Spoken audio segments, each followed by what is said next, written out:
ये लड़की जब भी तेज तापमान का सामना करती है तो पिघल जाती है, और जब रात में तापमान बहुत कम हो जाता है तो उसका पूरा शरीर जम जाता है, क्योंकि वो मोम से बनी है। केवल सुबह और धूल के समय, जब न बहुत गर्मी हो और न बहुत ठंड, तो वो और उसके पिता थोड़ी देर के लिए बाहर जा सकते हैं। मैरी की माँ का बहुत पहले निधन हो गया था। उस दिन वो दोपहर 3 बजे मशरूम लेने निकली थी। चिलचिलाती धूप में वो जिंदा पिघल गई।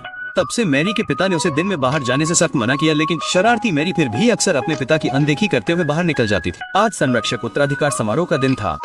मैरी इसे देखने के लिए बेताब थी, इसलिए उसने भागने की एक साहसिक योजना बनाई। मैरी ने पहले से ही अपने कमरे में शीशे भर दी। इस तरह जब सूरज उगा तो सूरज की रोशनी मैरी पर परावर्तित होगी। ये रात की बर्फ की परत को धीरे धीरे पिघला देगा। अपने पिता की पूरी तरह से पिघलने से पहले मैरी चुपचाप जंगल में चली गई।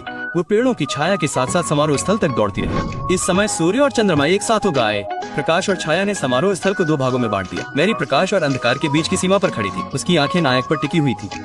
बहुत समय पहले ये दुनिया बिना किसी प्रकाश के घोर अंधकार में थी, जब तक कि एक दिन एक शक्तिशाली योद्धा प्रकट नहीं हुआ। उसने लोहे की जंजीरों से सूर्य को पकड़ी। एक अन्य योद्धा सपनों के दायरे से चंद्रमा को वापस ले आया। दोनों योद्धाओं ने एक एक करके चलते फिरते मंदिर बनाए। वे हर दिन सूर्य और चंद्रमा को आगे खींचते थे। तब से दिन और रात बारी बारी से होने लगे। लोग सूर्य और चंद्रमा की रक्षा करने वाले इन 2 योद्धाओं को संरक्षक कहते थे। वे पीढ़ी दर पीढ़ी अपने कर्तव्य बनाए रखते थे और दुनिया की व्यवस्था बनाए रखते थे। जब वर्तमान संरक्षक का जीवन समाप्त होने वाला होता था तो वे अपनी जगह लेने का चयन करते थे। एक नए उत्तराधिकारी। अब वर्तमान संरक्षकों के 2 प्रशिक्षु अग्नि राजा और रात्रि राजा उत्तराधिकार के लिए सबसे अधिक संभावना वाले उम्मीदवार थे। अग्नि राजा विशालकाय पद बड़ा था, जिसका शरीर बहुत बड़ा। उसकी वाणी कठोर और चालें साहसी थी। फिर भी वो महिलाओं के बीच आश्चर्यजनक रूप से लोकप्रिय था।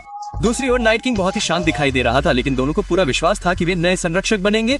जैसे ही भीड़ की जयकारी चरम पर पहुंची, बुजुर्ग सूर्य संरक्षक ने अपनी छड़ी उठाई। यांग पर प्रकाश की एक चमकदार किरण गिरी। इसका मतलब था कि सूर्य ने उसे नया सूर्य संरक्षक चुना था। हालांकि चंद्र संरक्षक की तरफ स्थिति हर किसी की उम्मीद से परे थी। चंद्र राक्षस ने मिंग को नहीं चुना, इसके बजाय उसने एक और नीले योगिनी को चुना। इस पल ने सभी को चौंका दिया, लेकिन मिंग के दिल में प्रतिशोध का बीज पहले ही जड़ पकड़ चुका था।